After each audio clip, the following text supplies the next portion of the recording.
गोवा में बीजेपी के पीएम पद के उम्मीदवार नरेंद्र मोदी की चुनावी रैली थी और इस रैली में पहली बार मोदी ने कांग्रेस के साथ साथ आम आदमी पार्टी और पार्टी के सबसे बड़े चेहरे अरविंद केजरीवाल पर निशाना साधा।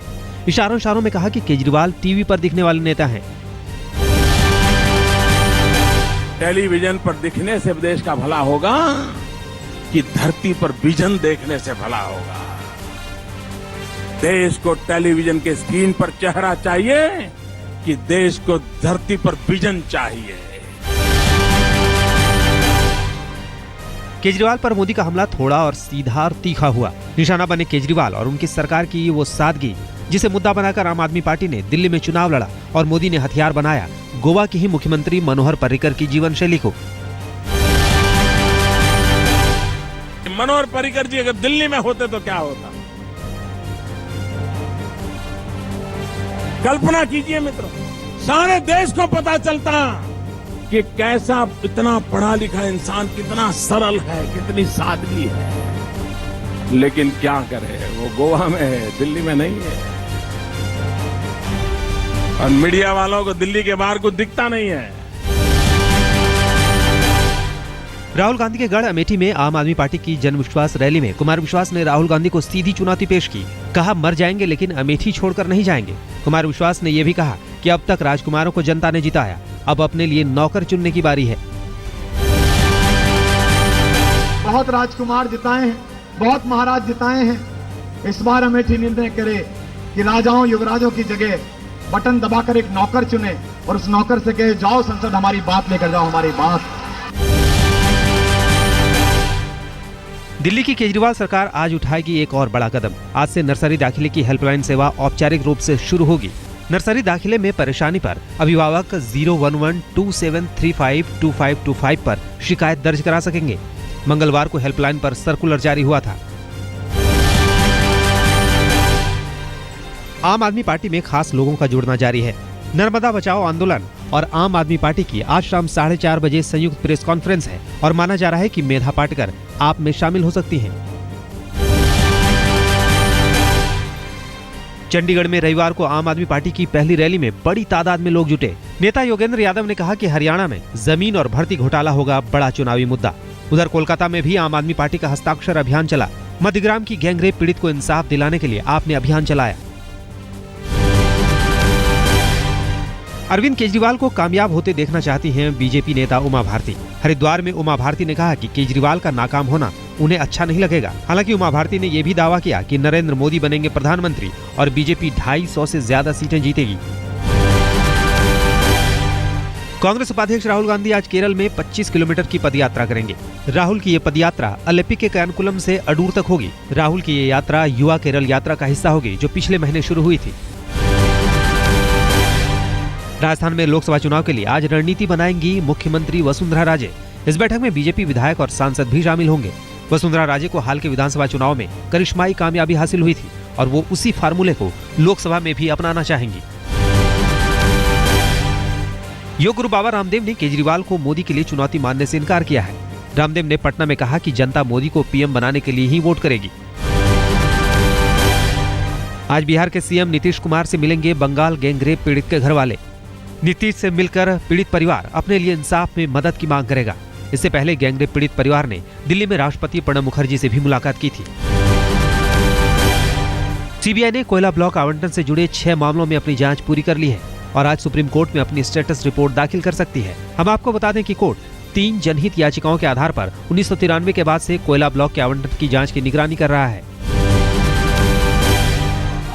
लुधियाना में पंजाब सरकार के मंत्री विक्रम सिंह मजीठिया के खिलाफ सीपीएम ने प्रदर्शन किया, लेकिन पंजाब के मुख्यमंत्री प्रकाश सिंह बादल पर आरोप है कि वो अपने मंत्री का बचाव कर रहे हैं।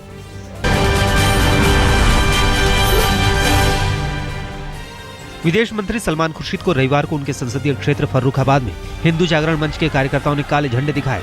फर्रुखाबाद में खुर्शीद अल्पसंख्यक मेधावी छात्र छात्राओं को सोलर लाइट बांटने आए थे। इसी दौरान हिंदू जागरण मंच के कार्यकर्ता आकर खुर्शीद को काले झंडे दिखाकर नारे लगाने लगे। इससे उत्तेजित खुर्शीद के समर्थकों ने काले झंडे दिखाने वालों की जमकर पिटाई कर दी और उन्हें पकड़कर पुलिस के हवाले कर दिया।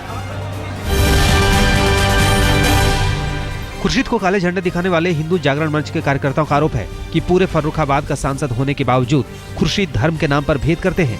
प्रदर्शनकारियों ने सिर्फ अल्पसंख्यक छात्र छात्राओं को सोलर लाइट बांटने पर सवाल उठाए। क्या जितने भी ज्यादा पढ़े लिखे या जिन्हें वो उपहार दे रहे हैं वो केवल मुसलमानों में होते हैं, हिंदुओं में नहीं होते? हिंदुओं में भी मेधावी होते हैं। हंगामे के बाद विदेश मंत्री सलमान खुर्शीद ने कहा कि वो काले झंडे दिखाने वालों के खिलाफ कोई कार्रवाई करना नहीं चाहते। खुर्शीद ने कहा कि जिन लोगों ने व्यवधान किया उन लोगों को ये कार्यक्रम अच्छा नहीं लगा, हम उनके खिलाफ कोई कार्रवाई नहीं करेंगे। महाराष्ट्र के कोल्हापुर में शिवसेना ने IRB इंफ्रास्ट्रक्चर डेवलपर्स के टोल नाके पर जमकर हंगामा किया। शिवसेना की अगुवाई में इलाके के लोगों ने टोल बूथ पर तोड़फोड़ की और उसे आग के हवाले कर दिया। दरअसल शिवसेना के कार्यकर्ता इस बात से नाराज थे कि टोल नाका बंद करने का आश्वासन देने के बावजूद सुबह टोल फिर कैसे शुरू हो गया। कोल्हापुर टोल नाके पर हंगामे के बाद महाराष्ट्र के मुख्यमंत्री पृथ्वीराज चौहान ने लोगों से शांति की अपील की है। चौहान ने कहा कि वो कोल्हापुर में स्थिति की निगरानी कर रहे हैं और मामले का हल निकालने की कोशिश हो रही है। उन्होंने कहा कि इस मुद्दे पर चर्चा 2 दिन पहले हुई थी और संभावना है कि हल निकल आएगा।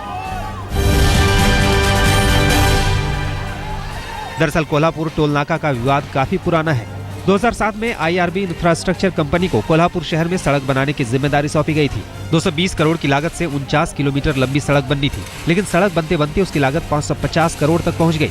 49 किलोमीटर लंबी सड़क पर 9 टोल कलेक्शन सेंटर बनाए गए। तय हुआ कि 30 साल तक लोग अपने शहर के अंदर टोल टैक्स भरते रहेंगे, लेकिन स्थानीय लोग इसके लिए तैयार नहीं थे। लोगों के विरोध को देखते हुए 7 टोल नाके बंद कर दिए गए, लेकिन 2 नाके चलते रहे। इसी को लेकर 6 दिनों से यहाँ अनशन भी चल रहा था, जो कल उग्र हो गया। हमने कल हमारा अनशन पीछे लिया और आज देखा तो फिर सुबह से टोल नाके पुलिस बंदोबस्त के साथ शुरू थे, इसलिए कार्यकर्ता लोगों का संयम छूट गया और कोल्हापुर के सब टोल नाके यहाँ पे तोड़ दिए गए। दिल्ली के सीमापुरी में नेशनल लोकतांत्रिक पार्टी के कार्यकर्ताओं ने रविवार को समाजवादी पार्टी के अध्यक्ष मुलायम सिंह यादव, यूपी के सीएम अखिलेश यादव और यूपी के कैबिनेट मंत्री आजम खान के खिलाफ उग्र प्रदर्शन किया। प्रदर्शनकारियों ने चौराहे पर तीनों नेताओं के पुतले जलाए। प्रदर्शनकारी मुजफ्फरनगर दंगा पीड़ित कैंप में बदइंतजामी और राहत शिविर में रह रहे लोगों को निकाले जाने की कोशिश से नाराज थे। शिमला से सटे चौरा गांव में सोरंग पावर प्रोजेक्ट के खिलाफ स्थानीय लोगों ने प्रदर्शन किया। प्रदर्शनकारियों का आरोप है कि प्रोजेक्ट में काम करने वाले स्थानीय आदिवासी हैं, लेकिन उन्हें महीनों से तनख्वाह नहीं दी जा रही है। यही नहीं, जिन ग्रामीणों की जमीन प्रोजेक्ट के लिए ली गई है उन्हें समुचित मुआवजा भी नहीं मिला है। ग्रामीणों ने जल्द मांग पूरी न होने पर प्रोजेक्ट पर तालाबंदी की धमकी दी है। सोरंग पावर प्रोजेक्ट के मैनेजर का कहना है कि कंपनी की अंदरूनी वजहों से सैलरी अटकी हुई है। दिल्ली के निजामुद्दीन के पास भोगल इलाके में फुटपाथ पर चढ़ी बेकाबू ऑडी कार। हादसे में ऑडी का ड्राइवर जख्मी, बाल बाल बचे फुटपाथ पर सो रहे लोग। कई बार पलटी खाने के बाद ऑडी सड़क किनारे फुटपाथ पर रुकी। बीती रात पूर्वी दिल्ली के गाजीपुर मंडी में कारोबारी की अनजान बदमाशों ने गोली मारकर हत्या कर दी। रात करीब 10:30 बजे 25 साल का फैजान दुकान से घर की तरफ निकला था और अपनी गाड़ी में किसी का इंतजार कर रहा था।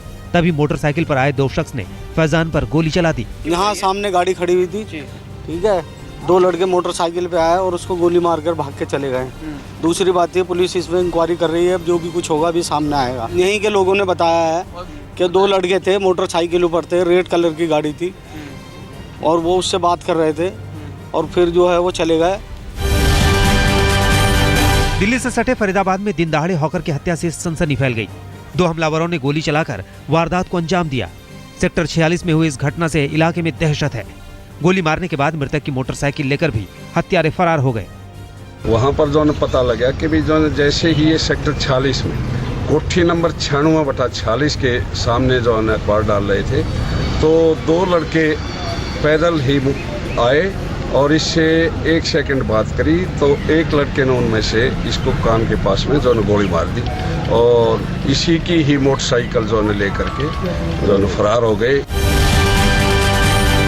गाजियाबाद के मोदीनगर इलाके में 10वीं की छात्रा से गैंगरेप का मामला सामने आया है। छात्रा का अश्लील वीडियो बनाकर ब्लैकमेल भी किया गया है। पीड़ित के मुताबिक 4 दिसंबर को हुई थी वारदात, लेकिन आरोपियों ने उसकी और भाई की हत्या करने की धमकी दी थी। 11 जनवरी को केस दर्ज किया गया था। फिलहाल कांस्टेबल सहित तीनों आरोपियों को गिरफ्तार कर लिया गया है। ये मोदीनगर क्षेत्र में एक नाबालिग लड़की के साथ में बलात्कार की घटना हुई है। उसमें 3 व्यक्ति गिरफ्तार हुए हैं और कार्रवाई की जाए।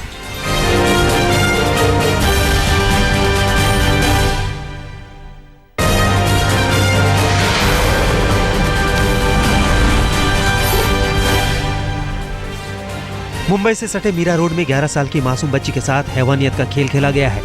2 साल पहले पढ़ाई के नाम पर पीड़ित लड़की को आरोपी सरजिल अंसारी और उसके पति फरहत यूपी के बदायूं से मुंबई लेकर आए थे। यहाँ उससे घर का हर काम कराया जाता था, ना वक्त पर खाना दिया जाता था और हर छोटी बड़ी गलती पर उसे सजा मिलती थी। आसपास के लोगों ने केस दर्ज कराया।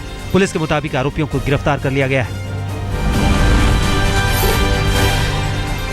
दिल्ली के सुल्तानपुरी में रियल एस्टेट की कारोबारी के घर 2.5 करोड़ रुपए की नकदी और ज्वेलरी की चोरी का मामला सामने आया है। घर में कारोबारी महिला अकेले रहती थी और अपने रिश्तेदार की शादी में उत्तर प्रदेश गई हुई थी। उसी दौरान वारदात को चोरों ने अंजाम दिया।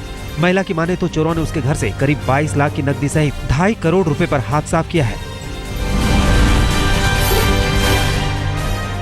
दिल्ली पुलिस की क्राइम ब्रांच ने इन 3 आरोपियों को नकली नोट की तस्करी के इल्जाम में आदर्श नगर इलाके से गिरफ्तार किया है। गिरफ्तार किए गए लोगों के पास से बरामद किए गए सुपर फाइन क्वालिटी के नकली नोट हैं और इन्हें पाकिस्तान में छापकर नेपाल और बांग्लादेश के रास्ते भारत लाया गया है। पुलिस की माने तो इन्हें पाकिस्तान की खुफिया एजेंसी ISI की शह मिली हुई थी।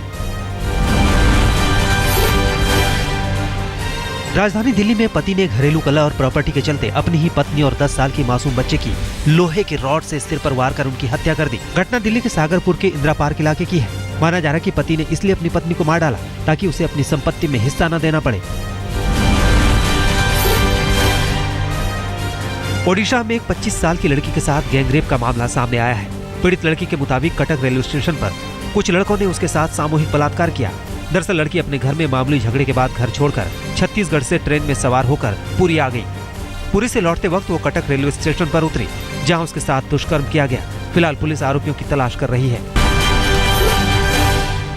इंग्लैंड के खिलाफ 5 वनडे और 2 टेस्ट की सीरीज के लिए भारतीय टीम न्यूजीलैंड पहुंच चुकी है। भारत और न्यूजीलैंड के बीच पहला वनडे 19 जनवरी को नेपियर में खेला जाएगा, जबकि 2 टेस्ट की सीरीज की शुरुआत 6 फरवरी को होगी। पाकिस्तान और श्रीलंका के बीच खेले जा रहे सीरीज के दूसरे टेस्ट में श्रीलंका ने 9 विकेट से बड़ी जीत दर्ज की। मैच के आखिरी दिन श्रीलंका को जीत के लिए 137 रनों का लक्ष्य मिला था, जिसे उसने महज 1 विकेट खोकर हासिल कर लिया। इस जीत के साथ श्रीलंका ने 3 मैचों की सीरीज में 1-0 की बढ़त भी हासिल कर ली। देश भर से आए लोगों ने मुंबई में सुपर कार रैली 2014 का लुत्फ उठाया। बेंगलोर और दिल्ली सहित कई राज्यों से आए रेसिंग ड्राइवर्स ने फरारी, बेंटले और ऑडी सहित कई स्पोर्ट्स और लग्जरी गाड़ियों के साथ इस रैली में हिस्सा लिया। इस रैली का आयोजन उद्योगपति विजयपत सिंघानिया और उनके बेटे गौतम सिंघानिया ने किया।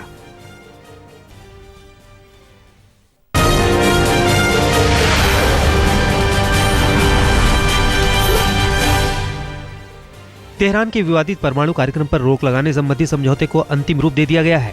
अमेरिका, यूरोपीय संघ और ईरान ने कहा है कि यह समझौता 20 जनवरी से लागू हो जाएगा। इस समझौते पर हाल ही में जिनेवा में हुई बातचीत में सहमति बनी थी।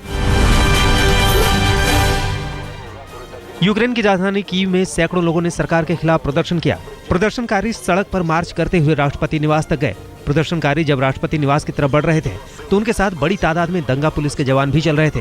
गौरतलब है कि राष्ट्रपति यानुकोविच की सरकार यूरोपीय संघ के साथ मुक्त व्यापार समझौता नहीं करना चाहती और लोग इसी का विरोध कर रहे हैं। इटली के ओमर वायसिटी ने स्नोबोर्ड क्रॉस वर्ल्ड कप जीत लिया है। अंडोरा में हुए फाइनल में ओमर शनिवार तक तीसरे नंबर पर चल रहे थे, लेकिन रविवार को उन्होंने सबको पीछे छोड़ दिया। महिलाओं में चेक गणराज्य की इवा सामकोवा ने खिताब जीता। सीरिया में फिर लड़ाई तेज हो रही है। राजधानी दमिश्क के पास वेस्टर्न घोटा में भारी बमबारी का वीडियो सामने आया है। गौरतलब है कि 10 दिन बाद ही अंतर्राष्ट्रीय महाशक्तियों और राष्ट्रपति बशर अल असद के प्रतिनिधियों के बीच सीरिया संकट पर वार्ता होनी है। न्यायपालिका में सुधार पर चर्चा टर्की के संसद में झगड़े में तब्दील हो गई। सत्ताधारी एक पार्टी और मुख्य विपक्षी दल पीपुल्स रिपब्लिकन पार्टी के सदस्यों में जमकर बवाल हुआ। संसद में प्रधानमंत्री एर्डोगन के उस ड्राफ्ट पर चर्चा हो रही है जिसके मुताबिक जजों और वकीलों की नियुक्ति में सरकार को ज्यादा अधिकार देने की बात कही गई है, जबकि विपक्ष इससे सहमत नहीं है।